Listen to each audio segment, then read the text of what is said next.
Welcome to Awakening You channel. If you appreciate what we do, please support us. Thank you. Dear beloved friends, I am with you, I am your friend, Jeshua. I am like-minded in that, just like you, I am on the way to a greater consciousness, to more love and greater surrender, and so I am also on a path as are you all. There is no end to the growth of consciousness. Consciousness itself is infinite, and so are the possibilities to experience, to grow, and to enter into ever higher levels of consciousness. This process brings joy to the dance of creation.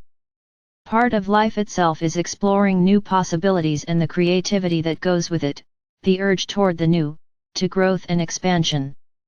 All that lives develops. Receive joy from that development.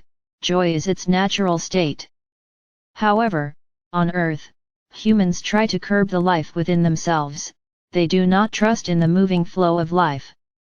There is a tendency in humanity, in its collective consciousness, to distrust the moving flow of life, the inherent tendency to growth and expansion. There exists the desire to want to control everything with the mind. Today, we have discussed strength, about coming into your own strength, and what that means. In human development, strength or power has become identified with the use of the mind and with thought, and that is a big mistake. The controlling, manipulating, mastering of life by way of the mind, the intellect, has become the definition of power.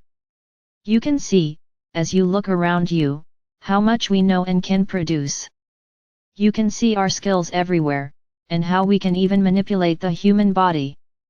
If you would ask humanity to point to its highest display of power, its greatest achievement, it would point to the fruits of technological progress, which in essence involves the power to transform nature and life itself into our idea of how things should be, and then to control them.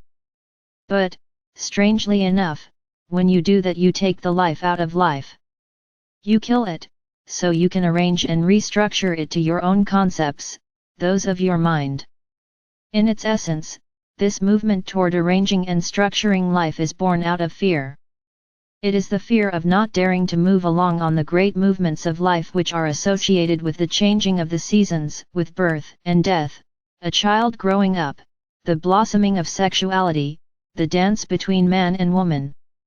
All creative forces of an artist or of a mother rearing children, everything humans do, stem from a deep inner flow of inspiration and creativity which cannot be grasped, contained, or understood merely by the mind. In short, what has happened is that thought has been placed above authentic feeling.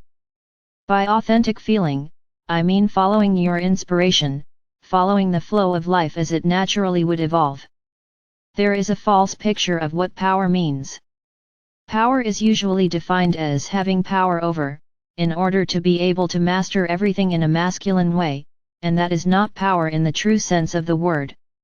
True power means moving along with the current of life. Please bear in mind that your soul is a reflection of life, a manifestation of the divine source.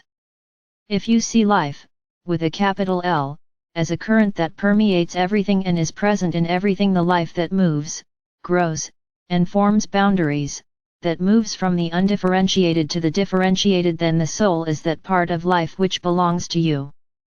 The soul is unique and your own, and there you are at home. The soul is your part of life. Your soul is taken up in this large current and does not stand separate from it, it is part of the whole.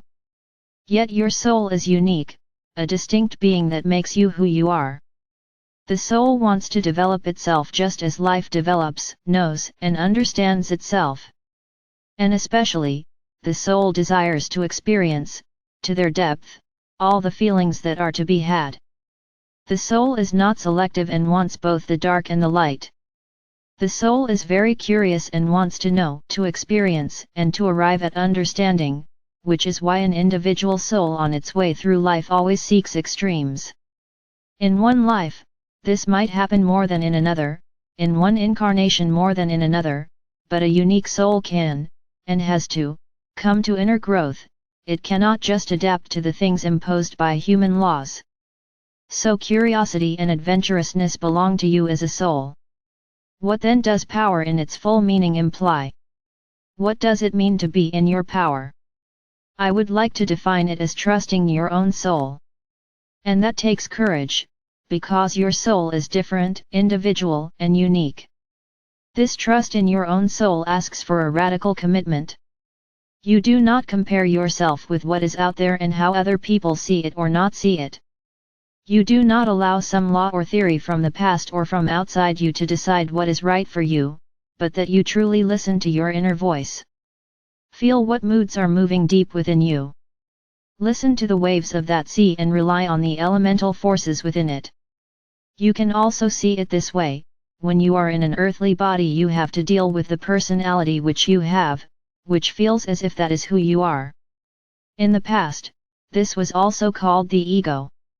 I use these words in a very neutral sense, without the labels of good or bad. You have a certain personality, which is derived from your genes, from what you have inherited biologically from your parents, from your upbringing. You have a certain temperament.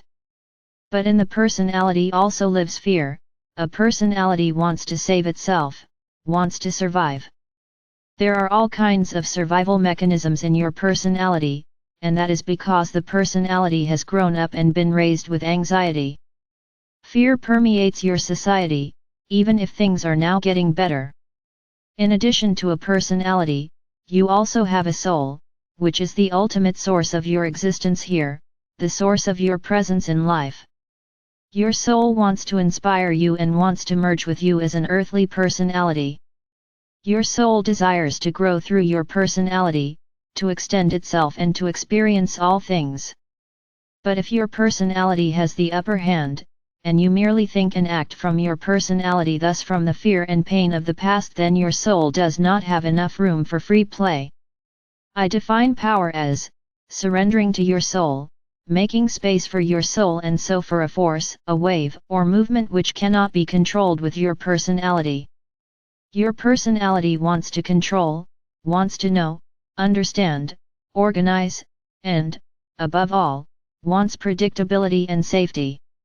The soul, however, does not always offer safety, because the soul wants to grow, wants to transcend boundaries, and wants to gain new experiences. The personality lives more often under the dictates of fear from the past, by what your parents felt and by what the collective human ideas are.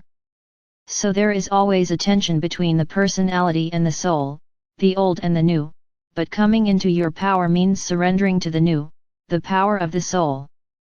So you see that power, in my definition, is the exact opposite of wanting to control and manipulate and to live from the head, which is, in fact, a sure sign of impotence and of fear.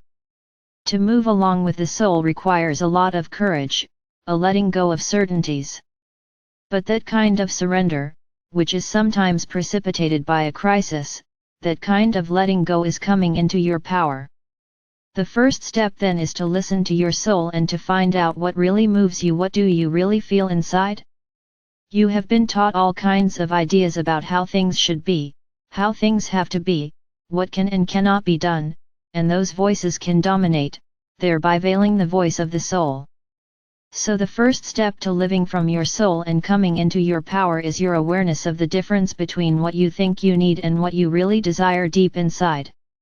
Therefore, it is essential that you be silent and take a step backward from the hustle and bustle of everyday life, with its requirements and expectations. The first step to coming into your power is to be very still and to listen to the deeper feelings that are somewhat in the background. Truly listen to yourself, with a capital S. This is quite a process, because out of fear, you often remain bound to listening to others, to obeying or adapting. Then you do not embrace the stubbornness, the determination, which is needed. So make room for yourself, and take a radical turn inward. Over time, it is necessary to bring about what you feel to be your unique path, the next thing in your life. And that always involves taking a step closer to your center, by freeing yourself from old ballast, so your original colors, your essence, shows. To stand in your power is living in harmony with your soul. And that is something which is very fluid and always changing. It is not something that always remains the same, static. Living from your soul means one day this and another day that. It is something dynamic. I ask you to now connect with your soul consciousness. Just let go of who you think you are with all your limitations and fears. Think big. Imagine that in the middle of your heart lives a force that is in accordance with life itself, with the nature in you and outside you, a total natural force that is not afraid. Imagine how that power extends from your heart all throughout your body, upward and downward. If you feel that power, that strength inside, you might also experience that it is part of a larger whole, a larger flow. That power of your soul is linked with other forces, with an interplay of powers. Sense if you can feel this as a wave in the sea. You are a wave that is making a certain movement, yet you are part of the sea. Feel the various movements that flow around you in this bigger field. Become aware of yourself as this wave. See, as if from this one wave that you are, there appears an image, a color, a word, or a feeling that says something about the next step that is good for you. You are listening for your soul. Imagine that you are on a wave that gathers all its force and then slowly rolls up and over. In total surrender, the leading edge of the wave turns downward and flows out onto the beach. To come into your strength means to trust this movement, to trust in this wave, to go along with the movement, and to do what your soul asks of you. Thank you so much for your attention. Pamela Cribb.